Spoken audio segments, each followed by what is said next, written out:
Here we go. Nag-survey kami ng 100 tao, top 6 answers ang hinahanap natin. Ito, ano lang, katuwaan lang. Name something na pwedeng ilagay at posibleng magkasya sa iyong pusod. Kalista. Wallet? Wallet! Wallet. Okay, wallet. Ang iniisip ko po kasi sa pusod, anything po na nandito, pwedeng Oh, ilagay I see, I see. No, it's okay, it's okay. Minsan ganun talaga. Pag nandito tayo, parang... Nakaka-tense ko. Okay lang yan. Sabi ni Kalista, wallet. Obviously, walang wallet.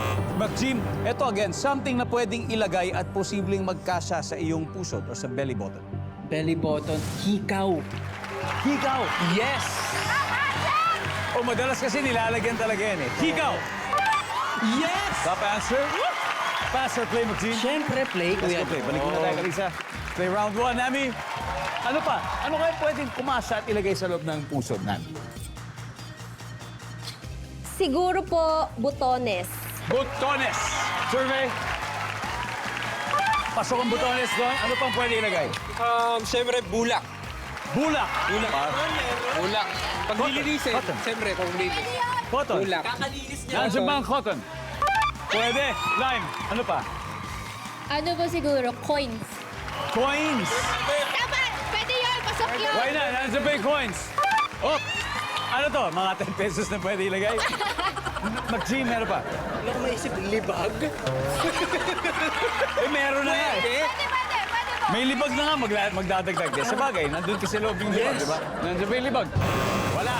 Nami. Something na pwedeng ilagay at posible magkasya sa iyong pusod. Bato. Pwede yan, di ba? Pwede Bato! Bato. Bahay namin nilalagay ng bato eh. Di ba? As in pebbles, like rock. Yes, rocks and pebbles. Sige. Nandiyan ba ang bato? Walang bato. Kilig me softly. Habel? Don, ano pa? Langis. Papatakan mo ng oil? Pwede siguro yan. Nandiyan ba ang oil o langis? Wala. Okay. Akira, steal tayo. Katuwaan lang ulit, name something na pwedeng ilagay at posible magkasya sa iyong pusod. Beads. Esther. Hikaw? Nathan. Natirang sabon. Natirang sabon. Kalista again, bilang team captain, something na pwedeng ilagay at posible magkasya sa iyong puso. Beads? Beads. Alright, nandyan ba ang beads para ma-steal nila ang round? Survey says...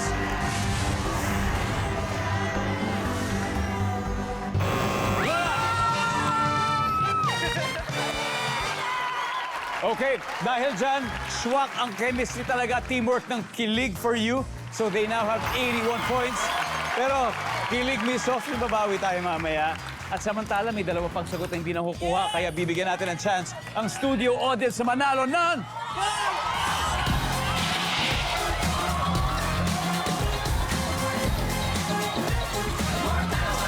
Ah! Hello, what's your name? Trisha po.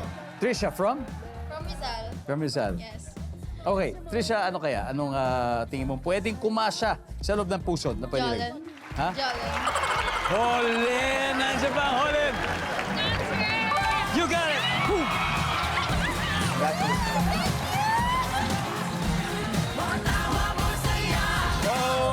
Okay, thank you. Now we got one more. Ano ba yan? Number 4. Munggo, mga grains, rice.